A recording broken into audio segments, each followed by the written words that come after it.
Breeze Online TV, the world comes to you. Katiba ni kitu muhimu sana. Labda nitatoa mfano tu. Duniani kuna kitabu kinaitwa Biblia. Wakristo wote duniani hicho ndio kitabu wanakiamini na sababu zao za msingi wanazo na hicho ndio wanachokifuata.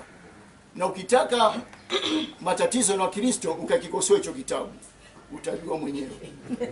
Na Waislamu vile vile wana kitabu chao kinaitwa Qur'an. Wao sababu zao wanazijua wenyewe, wanakiamini hicho na wanakifuata. Ukitaka matatizo na Waislamu ukikosoa hicho. Sasa hivi ni vitabu vitakatifu. Kwa hivyo mataifa yote duniani yakaona yaige mfumo huu. Kwa hivyo kila taifa duniani kutokana na mazingira yake yakatengeneza katiba. Sasa katiba imetoa mifano hii ili kwanza kukumbusha na sasa kumjulisha Mheshimiwa Magufuli umuhimu wa katiba, ubora wa katiba na katiba ni ina hadhi na heshima kiasi gani. Lakini kwa bahati mbaya kabisa, kwa masikitiko makubwa kabisa, baraza la wazee tunasikitika sana kuona mvunjifu wa katiba. Anayevunja katiba katika Tanzania ni kiongozi mkuu wa nchi yetu. Rais wetu wa Tanzania Mheshimiwa John Joseph Magufuli ndo amekuwa mstari wa mbele kuvunja katiba ya Jamhuri ya Muungano wa Tanzania na nyote mashahidi. Kwa hivyo hili ndio limetufanya sisi kwamba tuondoe imani kwa Magufuli na kuhakikisha kwamba kama amesema swala la katiba sio ajenda yake, kwa hivyo na sisi tunajipanga kwa sababu yeye ameshasema hivyo. Maana yake nini? Hata mfano akimaliza muda wake term yote akiondoka, akija rais mwingine wa CCM tena na vile vile atasema kwamba katiba sio ajenda yangu. Sasa kuna siri gani hapa? Kwa nini kila kiongozi anasema katiba sio ajenda yangu wanababaisha? Ali Hassan Mwinyi hakubadilisha katiba. Hiyo. Mkapa hakubadilisha katiba. Kikwete hakubadilisha katiba. Magufuli hajabadilisha katiba. Maisha ya Tanzania yanazidi kuharibika. Sasa nitakupeni siri moja kwa nini hao watu hawatakubadilisha katiba.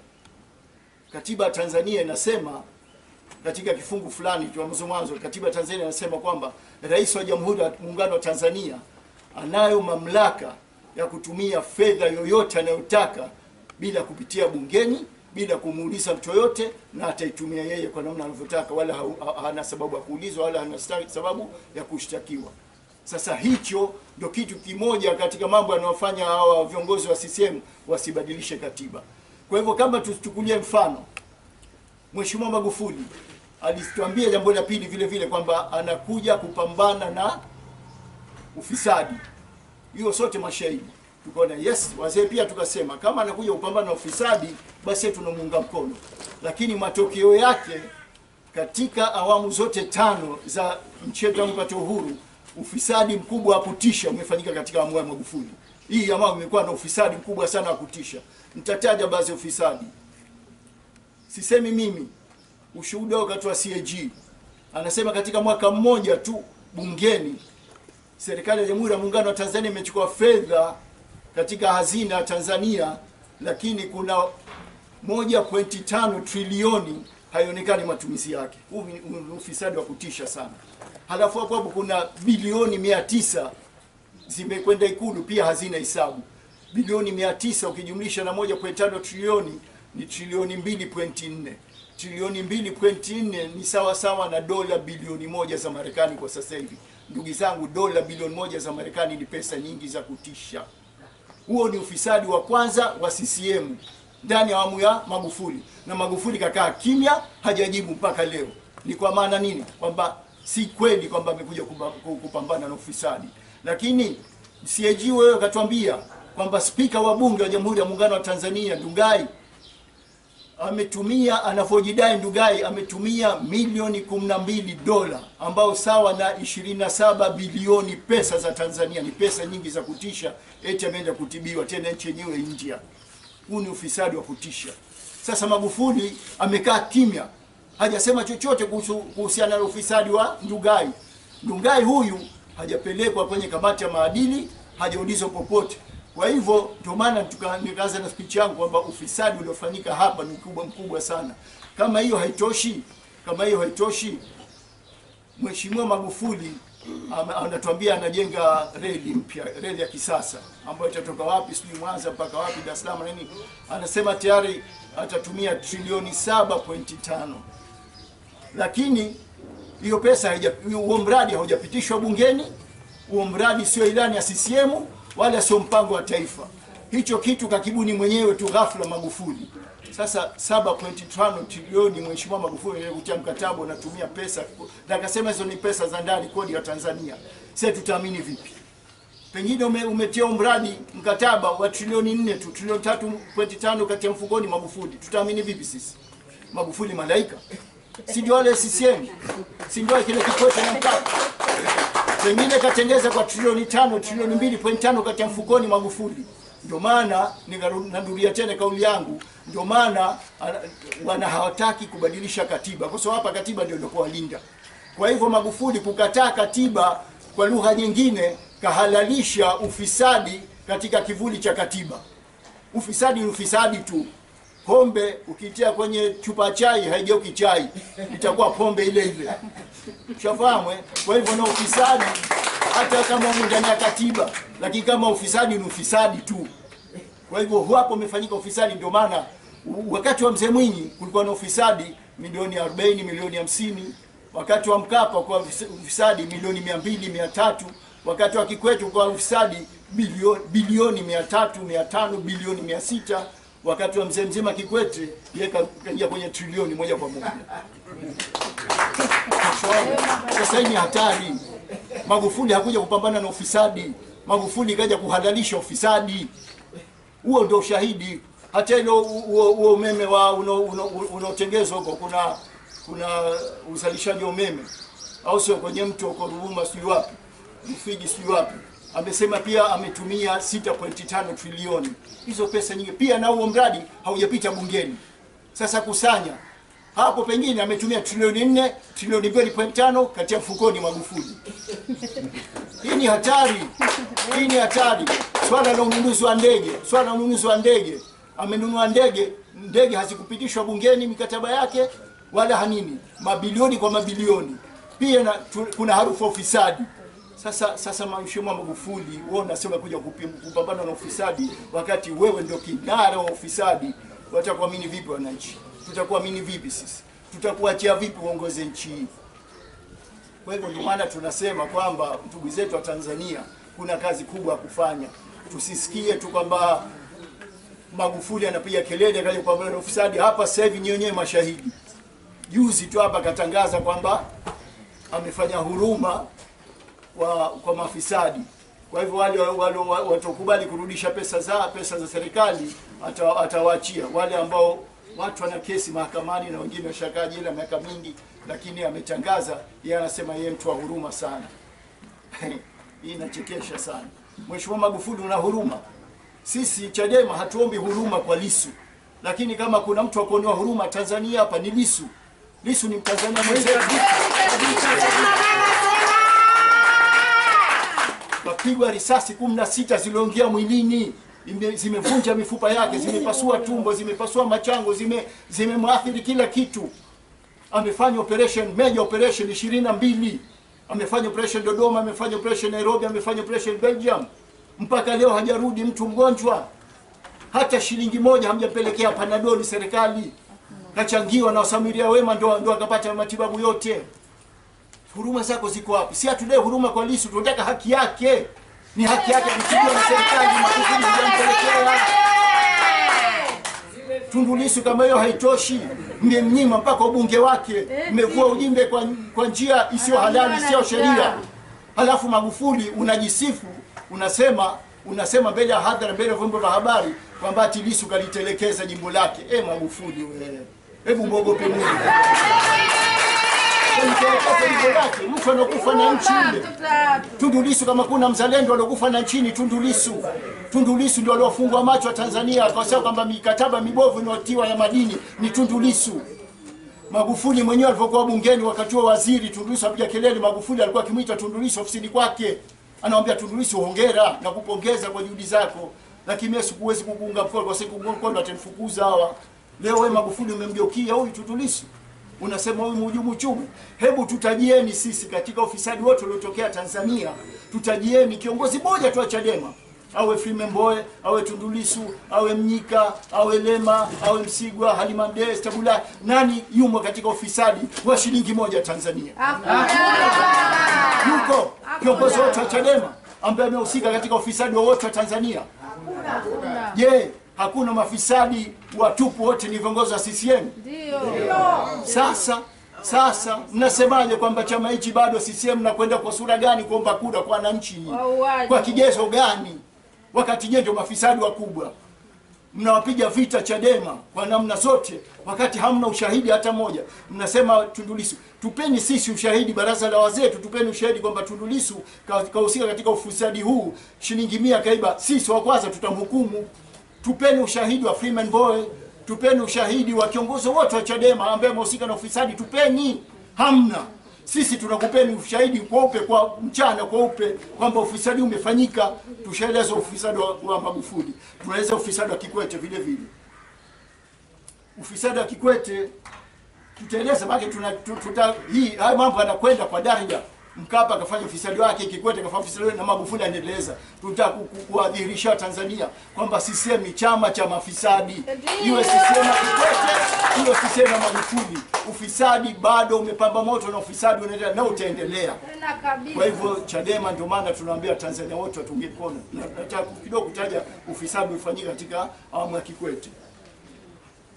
Swala la escrow ziliibiwa 321 bilioni. Swala la rada ilitumika 70 bilioni, Meremeta 205 bilioni, Richmond 260 bilioni, Twin Tower 600 bilioni, mabehewa mabovu 230 bilioni. Haya wote ufisadi. Sasa nitataja mfano ufisadi moja tu, namna gani hawa jamaa wanafisidi nchi hii. Hii Twin Tower, yale majengo pacha pale mjini pale yale, ambayo Kikwete kasema kajenga kwa bilioni 600. Huu ni wizi wa kutisha sana. Nitatoa mfano wa kitoto kabisa, mfano wa darasa la kwanza kabisa. Zile Twin Tower, zile nyumba mbili zile, nafikiri hata moja haifiki gorofa 30 kila moja. Tujalie gorofa 30 kwa mujibu wa hesabu yake, ikasema katumia bilioni 600. Tujalie kila nyumba moja na gorofa 30, nyumba mbili zile gorofa 60. Kila gorofa kitumia bilioni 1, unajenga bilioni 1 haifiki, unafanish ile nyumba mbili zile. Bilioni 1 na maana umetumia kwa gorofa 60, bilioni 60 umetumia. Jalia na mambo mengine, labda lift na parking na ghasia nyingine na vibali kila kitu, tia bilioni 40, bilioni 100 ushatumia, unajenga nyumba zile. Kabisa. Kwa bilioni 100 unajenga nyumba mbili zile. Kikwete kasema katumia bilioni 600. Yaani mtu atumia bilioni 100, anaiba bilioni 500. Hii ndio CCM. Nataka kupeni mfano mmoja tu. Kwa hivyo nikisema railway, Magufuli anasema akatumia trilioni 7.5, pengine akatumia 5, sio kitu cha ajabu. Ndio ilivyo, hivyo ndio ilivyo. Kwa hivyo bado ufisadi upo, unaendelea.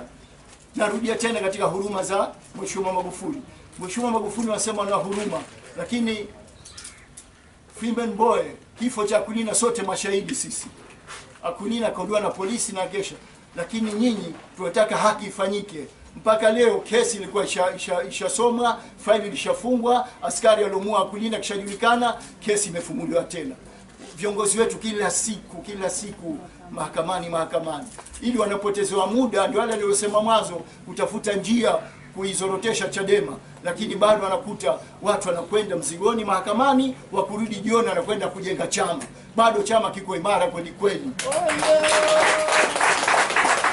Kwa hivyo huruma zako ziko wapi Magufuli? Si hatutaki huruma kwa viongozi wetu, tunataka haki itendeke. Mbona hamfanyi haki? Mheshimiwa Magufuli, huruma zako, unasema una huruma, umeenda kumtoa Babu Seya jela wakati katoka kwao Kongo na watoto wake, amekuja kuharibu watoto wa Kitanzania. Hukuona huruma wale watoto, hukuona huruma Tanzania, umemwona huruma yeye. Umemtoa jela, ukamtandikia red carpet, ukamkaribisha Ikulu na ukamkaribisha na chai. Lakini mashehe wetu wa Kiislamu wa Zanzibar wako jela mwaka wa 6 wanaoza.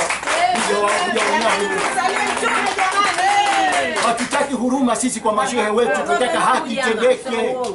Tunataka haki itendeke kwa mashehe wetu. Kwa nini mnaweka miaka 6? Mpaka leo kila siku kwenda mahakamani, nini uchunguzi haujakamilika. Uchunguzi utakamilika nini? Mkija mkisema uchunguzi tumegundua kwamba hamna kosa, sasa miaka 6 hii mlatenganisha na familia zao. Nyinyi miaka 6 zimepita, Ramadhani ngapi? Zimepita Idi ngapi? Yametokea mambo mangapi? Wamekosa mambo mangapi kwenye life yao, kwenye family yao? Nyinyi mnaenjoy na family zenu nyumbani mwenu. Wale watu mwaweka jela wanaadhibika bila kosa lolote. Uamsho hawana kosa lolote. Kosa lao kuamsha Wazanzibari, kuambia Wazanzibari nyinyi piganieni haki yenu, Tanganyika wanakutawaleni kimabavu, lakini hilo ndio kosa lilowauma. Ndio maana wanajela hao magaidi. Hawana ugaidi wote, lakini wanaogopa uamsho. Serikali nzima CCM inawaogopa uamsho. Ndio maana yake wameweka ndani.